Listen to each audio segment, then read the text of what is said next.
Upon entering Parliament, Bronwyn Bishop's motto was clear. When you come to politics, you can't take from politics. You have to give to politics. You have to bring something to it. And the only way you can do that, in my view, is to stay very much in touch with the electorate, in touch with people. Canberra was first introduced to Senator Bronwyn Bishop in 1987, and the Liberal establishment stalwart quickly took to the role of holding the nation's public servants to account. This morning, got your file.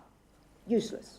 As judge and jury in Senate estimates. Then I will deal with the letter you have written to the chairman of the committee, purporting to offer me an apology which simply is not good enough. After almost 7 years in the House of Review, Ms Bishop's ambitions for higher office were clear. She launched a bid to move to the House of Representatives and won the seat of Mackellar on Sydney's Northern Beaches in a gruelling 1994 by-election. There's still a chance that Bronwyn Bishop could be the first woman Prime Minister of Australia? Well, I think that's a long way down the track to even contemplate that at this stage. The front bench awaited, first as Minister for Defence Industry, Science and Personnel, and then as Aged Care Minister. The Aged Care Minister cannot escape the kerosene baths which sparked the Riverside affair. Her tenure brought to an end after she allegedly mishandled the investigation into the incident at a Melbourne aged care home. It was an incident that scuttled her short-term ambitions.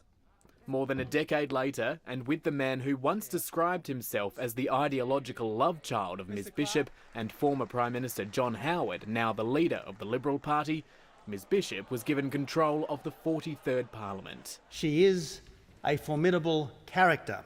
I wish to express my grateful thanks for the high honour that has been bestowed on me by the House. But before long, the battle-hardened Speaker was facing new attacks from Labor, amid claims she was biased. There'll be silence. Madam Speaker.